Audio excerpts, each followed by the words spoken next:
2024 sa first Maisog Rally sa Davao, nagliyab ang balita at social media. Matapang, walang preno. Mr. President, baka susunod ka sa dinaanan ng tatay mo. Diyan!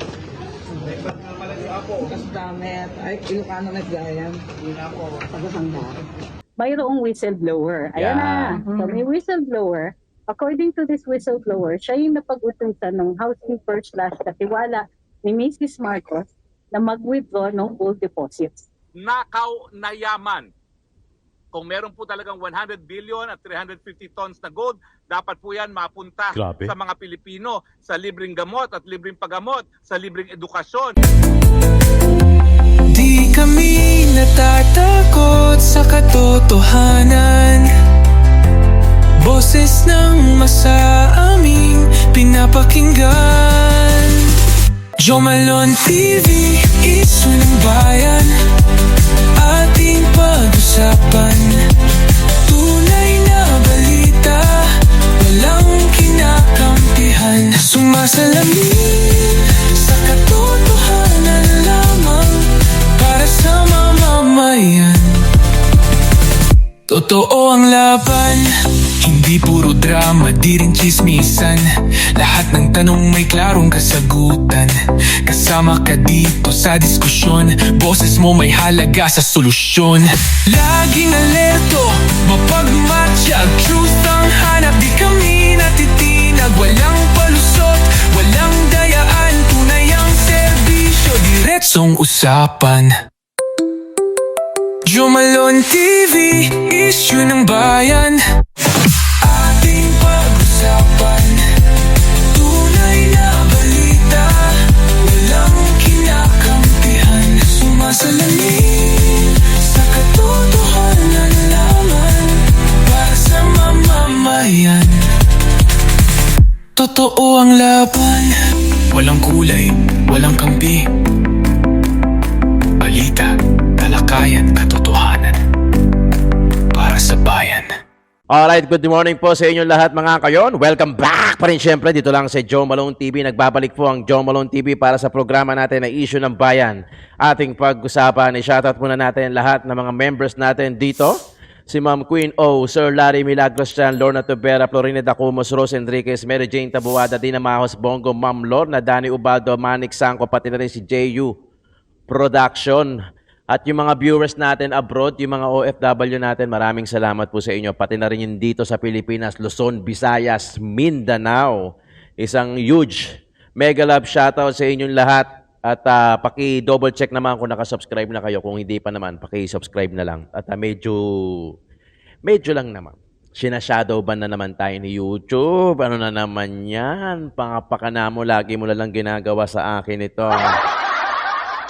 Paki-like and share po yung video natin mga kayon. Maraming salamat po. Simulan na natin kaagad to. Ito na babagang balita kahapon. Kahapon pa naman. Babalita na rin natin ngayon. Simulan na natin. Ang oras natin dito sa akin ay alas 7 ng umaga. Good morning, good afternoon, good evening. Kung ano mang panahon, oras nyo mapapanood dyan. Paki-comment naman sa baba na rin yung exact location nyo. Kung morning man, hapon man, o gabi man sa inyo. Ha? O, paki-subscribe na rin itong When Tito Talks natin, pati itong Tito Jom, Tito ng ina nyo. Pagka na-boring na kayo, na-burnout na kayo dito sa politics natin, pwede kayo lumipat sa kabilang channel. Paki-subscribe, wala pang 100 dyan.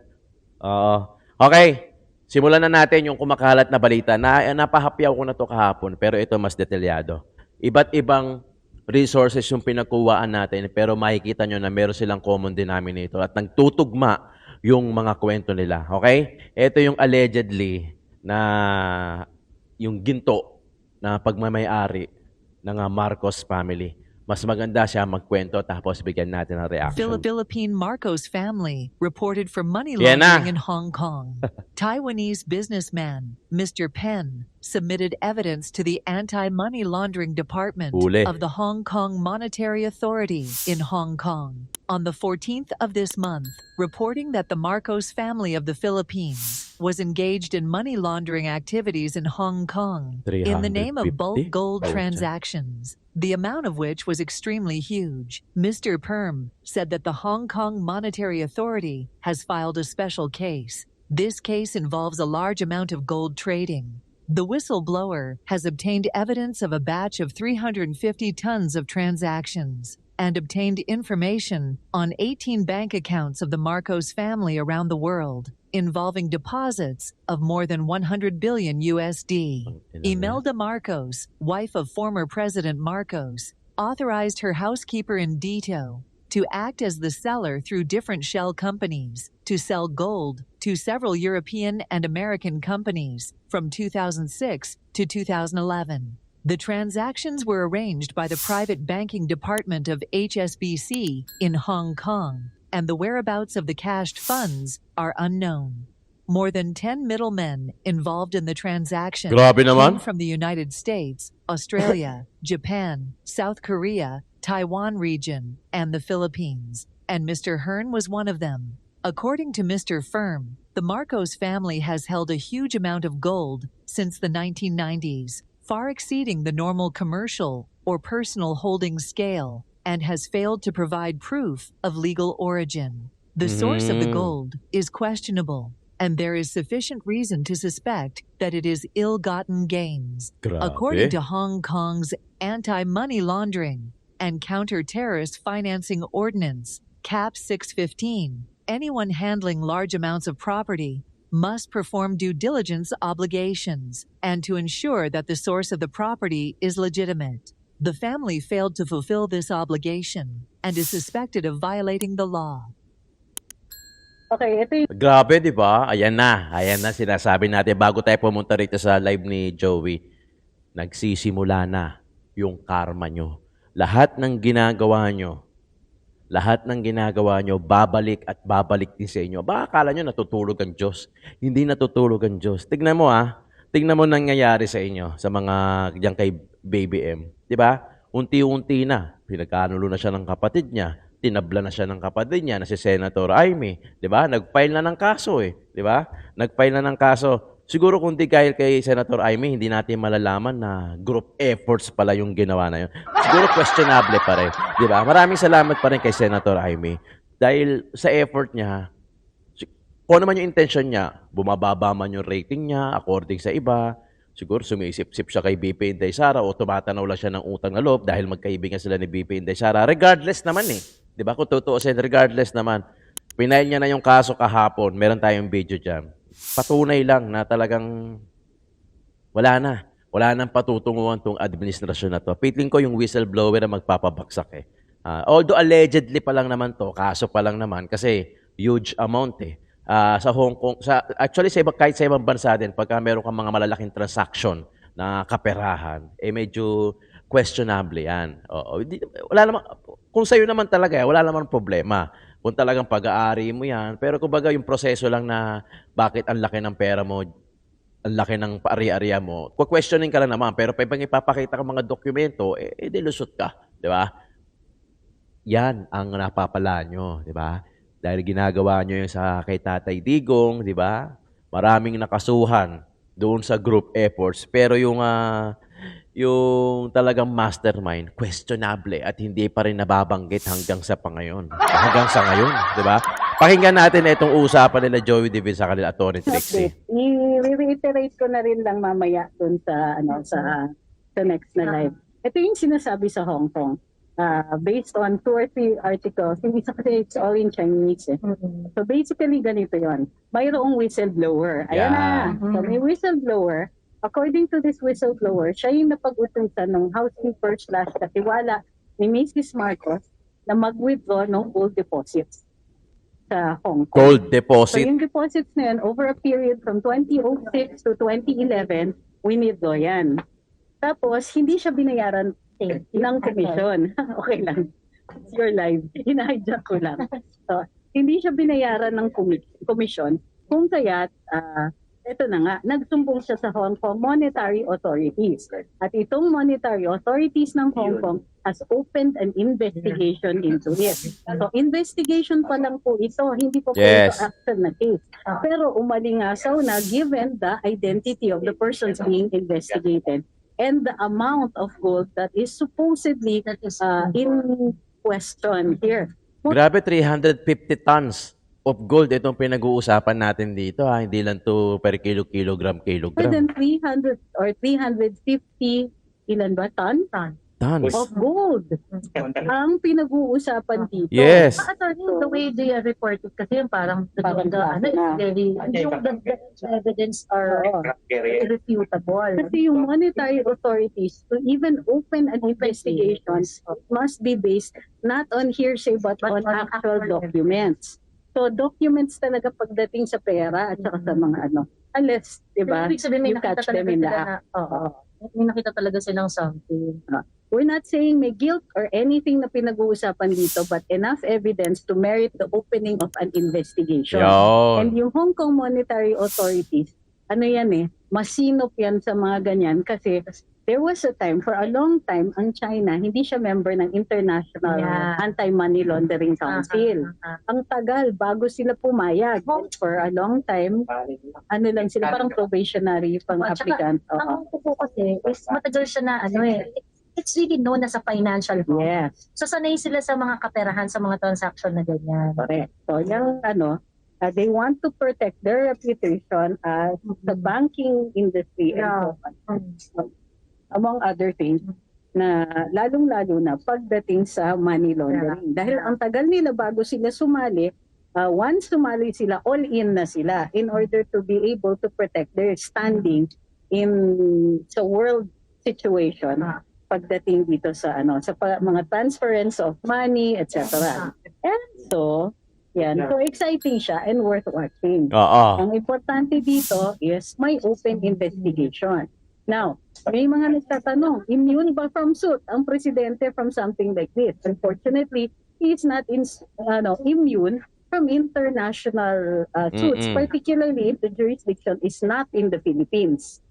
So kung sa abroad siya kakasuhan, walang immunity for that, but he does not need to submit himself to the jurisdiction of any foreign court. Parang yung allegation, yung yung sinasabi natin, hindi tayo required na mag-submit or even isuko si PRD sa ICC. Okay, so now it applies to him, but we have to check kung ano ang mga treaties and conventions which we are part of. Alam natin, dun sa International Anti-Money Laundering Council, member tayo. Ayun. And what tayo excuse when we have to comply. Full member tayo. Otherwise, mag-grade, ka na naman. Meron tayong mga grade. Back to you. Kakaalis lang pa natin o for removal na, parang Kakaalis lang natin probationary. sa, Kakaalis sa lang natin sa gray list. We can be. So yun po. It's an opening of an investigation. Ayun. So, ang exciting dyan, kasi Hong Kong is not going to, Hong Kong is not going to sit on it idly. Diba? Kasi, seryoso, it's very interesting to know what's gonna happen, diba? Na yung magiging resulta, and we can expect that they are not going to be partial here. Diba? Na hindi sila magiging partial dito. Ayun. Napakalaking balita. Kung nagtataka kayo kung bakit biglang nawalan tayo ng 128 toneladang ginto sa ating national reserves, ito po sigurong eksplanasyon. Bumuo po ng isang special investigation team ang Hong Kong Anti-Money Laundering Office para imbestigahan ang di umano ay money laundering activities ng mga Marcos. Opo, ang pamilya ng Junior na ayaw hair follicle test dahil maraming nagdududa na siya ay bangag. Ang sangayon po sa Hong Kong Anti-Money Laundering, ito po ay may kinalaman doon sa mahigit $100 billion Grabe naman yun. Money laundering activities involving no less than 350 tons of gold deposit. Mantakin nyo yan. At itong mga aktibidades na ito ay nangyari between yung mga panahon na talunan ang Marcos Jr. pero I'm sure pinakikinabangan hanggang ngayon dahil nga hindi natin naintindihan kung ano nangyari dun sa 128 billion na biglang nawala sa central bank reserves. Now, nagkaroon pala ng isang Taiwanese na whistleblower at ito po ay headline sa Taiwan. Mantakin nyo yan. Bida na naman ang Marcos family dahil headline po sa Taiwan nung nasimulan ang money laundering investigation laban kay Marcos Jr. Ngayon, maiiwasan ba niyang investigasyon dahil siya ay isang pinuno ng bayan? Hindi po, kasi maski sa Pilipinas, meron siyang immunity sa prosecution. Oo. Pero hindi po yan immunity sa investigation. Yes. Kaya nga po nananawagan ako na kung ang mga dayuhan gaya ng Hong Kong at Taiwan, ay nag-iimbesta sa money laundering, bakit hindi sa Pilipinas? Kinakailangan po ang ombudsman mag-imbestiga na rin. Dahil napakalaking halaga po ito, hindi po pwedeng kinita yan sa sweldo ng isang presidente ng kanyang ama o kaya naman sa sweldo niya bilang gobernador o congressman. Yan po ay tanging nakaw na yaman. Kung meron po talagang 100 billion at 350 tons na gold, dapat po yan mapunta sa mga Pilipino sa libreng gamot at libreng paggamot, sa libreng edukasyon, sa libreng irigasyon. Yes. Hindi po yan dapat pakinabangan ng mga bangag. Grabe, ang laking pera nun, ha? Nakakahiya kayo mga bangag. International na naman ang inyong publicity. Money laundering, corruption, $100 billion. Mga magnanakaw, mga switik, mga kleptocrats. Ewan ko nga ba, bakit hindi pa kayo pinaparusahan ng Panginoon? Galit na galit si Yari Roque. Grabe, di ba? Imagine mo kung yung $150 billion, 100,000 billion dollars ba yun? Mapunta doon sa mga mahihirap, sa libreng gamot, sa Pilipinas, sa mamamayan. Siguro walang mahirap, no? I mean, hindi naman siguro walang mahirap. Siguro lahat makakaraos, lahat makakatikim ng ginhawa. Alam mo, ganito kasi yan eh. Lagi kong sineset na example to eh, di ba? Kung halimbawang meron kang 10 piso, tapos meron kang 10 tao, ang bawat isa kukuha lang ng piso. Lahat makakakuha ng piso eh. Yung 10 tao makakakuha ng piso eh, di ba? Pero di ba, pag yung isang tao kumuha ng 9 na piso, at piso lang ang matitira sa paghahatian ng siyam, di ba? Corruption na eh. Di ba? Nagets nyo? Kukunin, ang kailangan lang naman natin, di ba? Ang kailangan naman natin sa ngayon, masurvive natin ngayon, yung araw na to, di ba? Kasi yung bukas, pwede natin paggandaan, pero hindi pula tayong assurance o guarantee na bukas, buhay ka pa. Di ba? Kaya nga, carpe diem eh. Di ba? Yung sinasabi nila, mabuhay ka na parang ito na yung huli mong buhay. Di ba? Kasi yung bukas, hindi pa totoo. Diba? Hindi pa totoo. Hindi natin alam kung magigising ka o paparusahan ka ng Panginoon. Huwag naman sana maaksidente ka ngayon, madeedo ka. So, in short, yung bukas, hindi pa realidad. Kung kukuha ka ng sobra para sa kinabukasan mo, hindi mo na mapapakinabangan yun kung na-deads ka na. Diba? Kaya nga, isurvive lang na muna natin yung ngayon eh. Diba? Yung ngayon. Kasi ito, totoo, nangyayari, realidad. O, gumagalaw ako, nagtatrabaho kayo, nanonood kayo sa akin.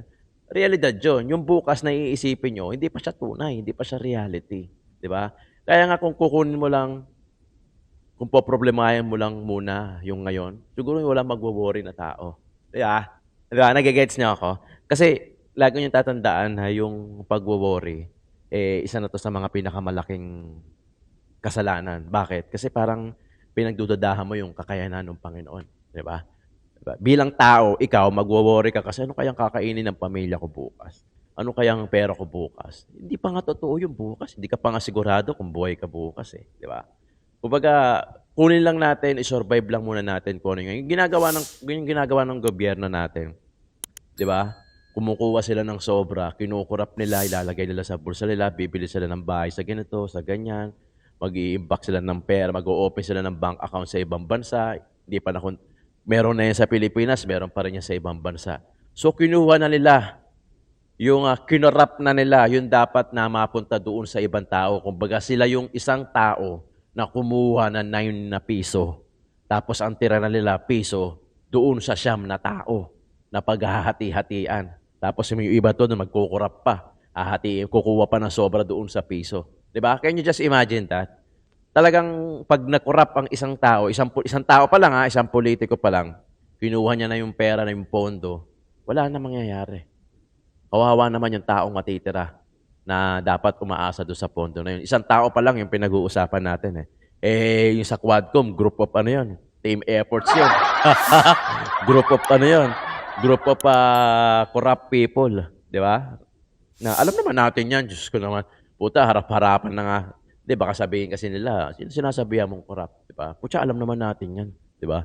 Alam naman natin na ligtas ba ang Pilipinas Pag sinabi bang Pilipinas, walang korupsyon, katarantaduhan. Di ba? Panoorin natin itong ginawa ni Senator Amy, yung findings niya.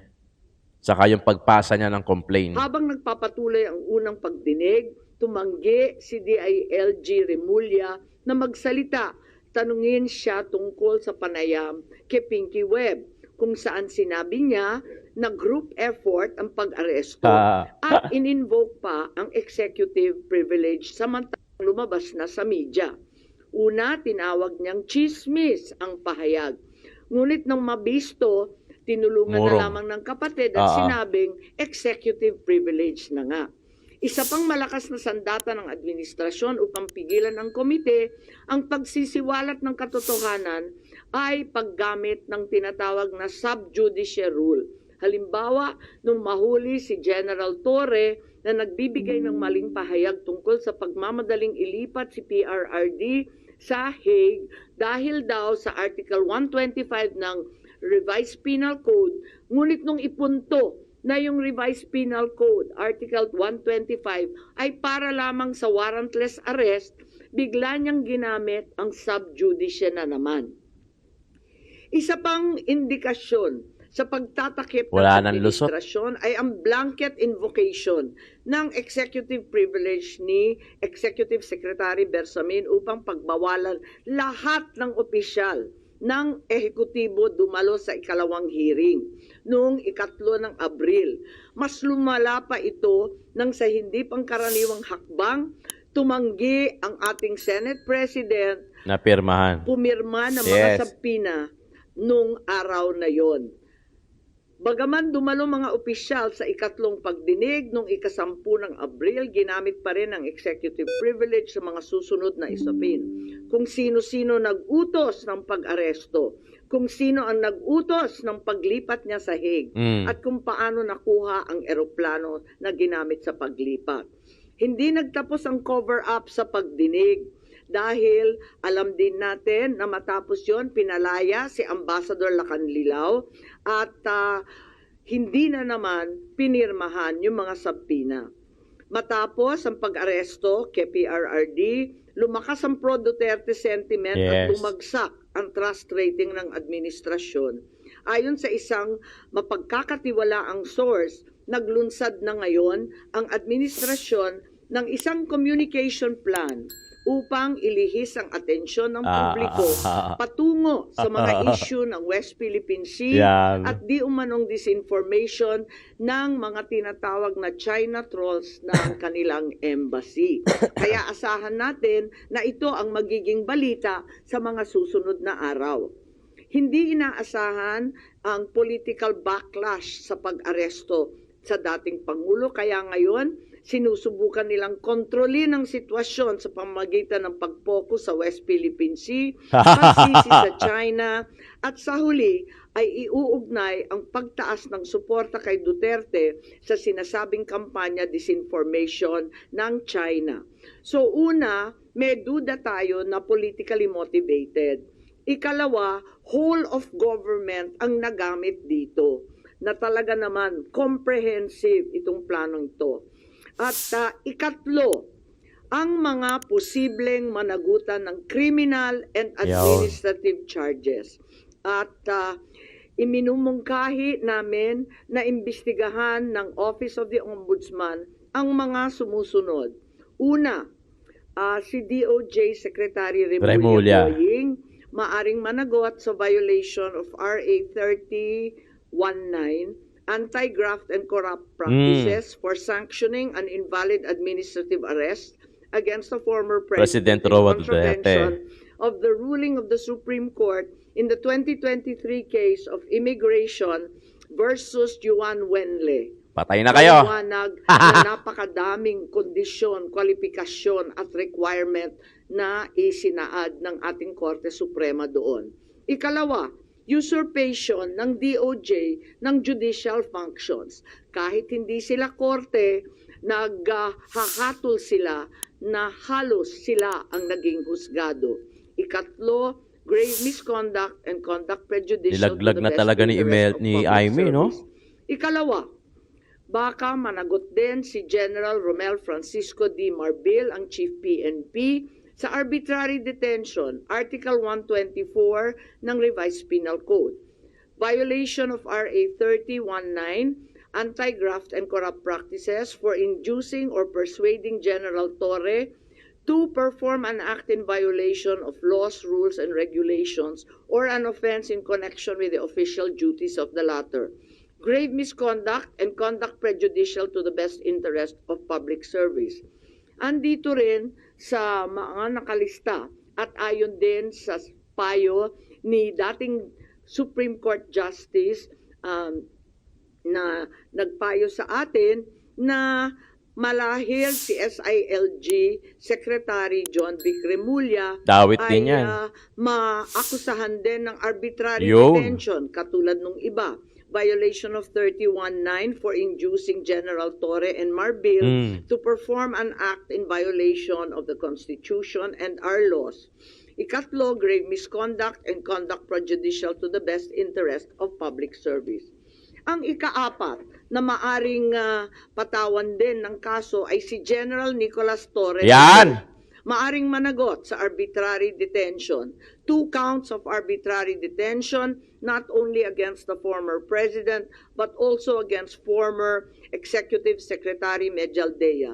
Ikalawa, violation of RA 7439 for not Yan ang allowing dapat. the former president to be visited by VP Sara, both his daughter and his named counsel, and for forcing the former president's lawyers to leave him. Also, the violation of 3019 for allowing himself to be induced Dapat matanggal or niya si persuaded Torre. by General Marbil or SILG Remulla to perform an act in violation of law, rules, and regulations. Lamunin niyo yung with karma. official functions. Grave misconduct and conduct prejudicial to the best interest of public service ay maaari ring ipataw laban kay General Torre. Ikalima, Ambassador Marcos V. Lacanilao. Maaring managot sa usurpation of official functions, Article 177 of the Revised Penal Code, pagsisinungaling sa ibang kaso, Yan. at perjury sa ilalim ng Article 183 of the Revised Ako, isa pa yan si Lacanilao false eh. testimony in other cases, and perjury in solemn affirmation under Article 183 of the Revised Penal Code, at conduct prejudicial to the best interest of the service. So ito ang further findings Yan. namin. Hindi ko masara yung investigasyon kasi Tama. marami pa rin mga Hanggat hindi issue nakakauwi. katulad ng sinong tumulong sa ICC, yung tungkol sa eroplano Yan. na nanatiling bukas at masalimuot. So, nais kong ipakita ang isang video na nagawa na ganito rin ang pahayag. Simulan po natin ang video na maaring mapanood ng ating mga kaibigan. 28-2024, sa first Maisog Rally sa Davao, nagliyab ang balita at social media. Matapang, walang preno. Mr. President, baka susunod ka sa dinaanan ng tatay mo. Diyan ako takot. Ayaw ko mangyari sa iyo yan. Kaya inunahan na Nagbato siguro. ng maanghang na salita si dating Pangulong Rodrigo Duterte laban kay Pangulong Marcos tungkol sa di umano'y paggamit ng droga at ang kontrobersyal na People's Initiative. Sino man magsabi na walang paki ang Senado sa usaping ito, isa lang ang masasabi ko, walang gamot sa kakapalan ng mukha mo. Sa Senado, sa kapareho at sumunod pang mga buwan, si Senator Amy ang nangu.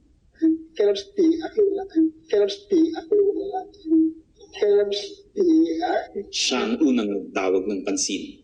Siya ang unang nagtanong, para kanino ba talaga ang PI na yan? Marso 2024, sa kabila ng bangayan sa harap ng sambayanan, narinig natin si Pangulong Marcos. Matatag, matapang. The International Criminal Court has no jurisdiction over the Philippines as we remain to have a working judicial system and law enforcement mechanisms.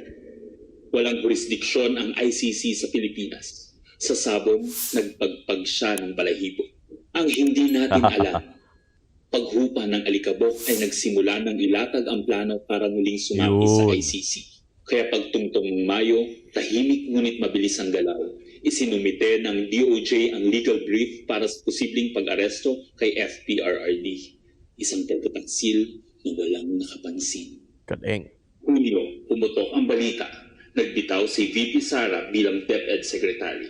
Tendered my resignation as the Secretary of Education effective July 19, 2024. Isang babae ng tapang ngunit walang nagawa dahil sa likod ang tama. Agosto, isinagawa ang unang Quadcom hearing laban kay FPRRD habang inuusig ng COA ang confidential funds ni VP. Galing, oh. Hindi natin alam, sa gitna ng lahat ng ito, itinalaga na ni PBBM si Marcos Lacanilao bilang Special Envoy ng Transnational Crimes na siyang magsusuko kay FPRRD. At maluwag na rin pinapasok ng bansa ang mga tiga-ICC noong Oktubre. Walang bahid ng pagtutol, walang balak na ipagtanggol ang kapwa ang Pilipino. Nobyembre, nag-iba na ang ihip ng hangin. Matatag, matapa, walang bahid ng pag-aalinlangan. Narinig muli natin si Pangulong Marcos, ngunit iba na ang sinabi. If yun ang gugustuhin ni PRRD, hindi naman kami haharang dun sa mga ICC. Para tabunan ng galawan, pinaingay ang impeachment complaints laban kay VP Sara. Yan. The Office of the Secretary General will transmit the 2 impeachment complaints filed against Vice President Sara Duterte. Kahit pa nagkaroon ng INC rally noong Disyembre, naidiin pa rin ang impeachment sa Kongreso. Planado na rin ang pagpirma ng questionableng 2025 budget kahit bat-bat ng panumalya. Enero 25, 2025, sinimulan na ang Oplan Tugis o Operation Pursuit, ang lihim na operasyon para hulihin si Duterte. Pagsampa ng Pebrero, nag-apply ng arrest warrant ang ICC prosecutor. Isang tahimik na pag-uusig habang tayo'y pinaiikot ng mga rally at press release. Marso, muling nilinlang Ginago tayo, in short. humingi daw ng 60-day extension ang DOJ para sa EJK report noong Marso 6. Pero ang totoo, nakabinbin na ang arrest warrant mula sa ICC chamber Marso 7 hanggang 10. Ang hindi natin alam, Marso 11, 2025, sa Nandito kanyang na. pagbalik sa Pilipinas, hindi pa man bumababa ng eroplano si FPRRD, isinagawa na ang pag-aresto. Maingay ang paligid, magulo, pero ang dating Pangulo ay nanatiling kalmado. Isinakay siya papuntang The Hague, 11:00 ng gabi. Kasama sa eroplano si Marcos Lacanilao, ang nagkanulo, ang nagsuko.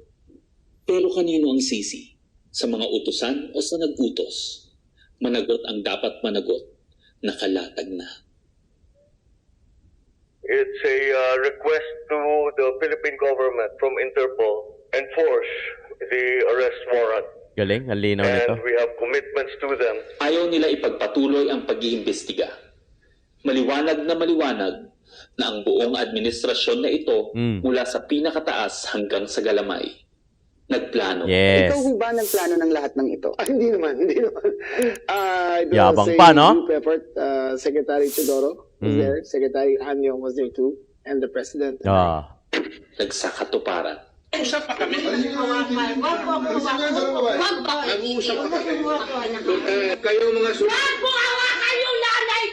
Nagkagulo. Tayong magawa. Wala tayong magawa dahil mismo ang gobyerno natin. Sa ito pong kinaplas din sa tubangan. Nagtakpanan. Mamili ka. Kapag warrantless arrest, edi may period. Kapag may warrant, walang period. I'm being cautioned by the DOJ, ma'am, that it may be sub judice already to discuss that because of the habeas corpus pending in the Supreme Court. Ngunit lumabas ang buong katotohanan. Ganito pala ang bagong Pilipinas. Ah. Hindi man lang natin alam.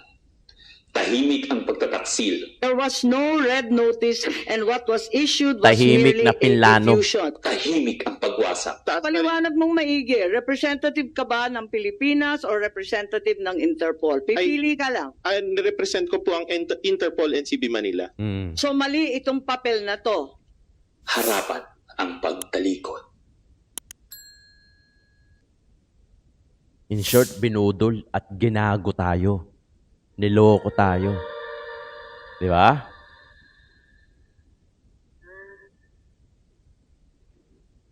Di ba? O ito, panoorin natin yung pag-file ng kaso ni Senator Amy. Nakakapal ng dalaw.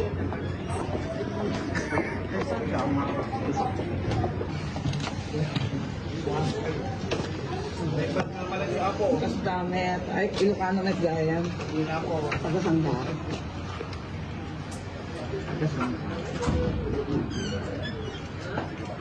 Okay, triplicate yata. Triplicate. 3 kopya, yun, no? Triplicate. Kapal, no? Sabi hanggang 4:30. Okay. Ayun. Ayan sa ano. Tagasangga. Ay, kagagaling ko na. Ano, pili? Do I get a receipt or this is it na? This is it na? Okay. What's your name mga? Jude. Anak ta pinidong Figueroa. Okay. Thank you. Ayan. Thank you. Bilis-bilisan nyo, ha? Bilis-bilisan nyo. Para abutan pa namin.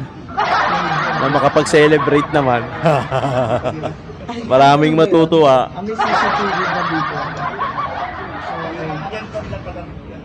Maraming matutuwa. Bilis-bilisan ninyo.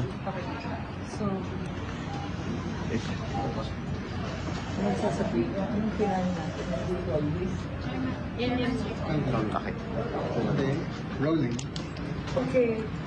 Kapipila pa naman natin sa ombudsman. Narito pa tayo. Ng tinatawag natin check. Dami, oh. Yun.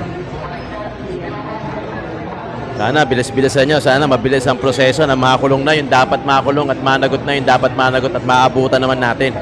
Dahil talagang putya, harapang panggagago, pambubudol, panloloko na naman yung ginawa ng administrasyon sa Pilipino.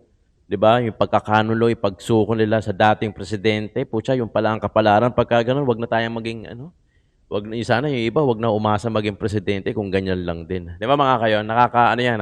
Nakaka-degrade ng ng pagka-Pilipino. 'Di ba? Lagi ko nga sinasabi sa inyo nun, nakakawalang respeto, nakakawalang saysay, nakakawalang gana maging Pilipino. Sa totoo lang, yung pakiramdam sa dami na nangyayari sa Pilipinas.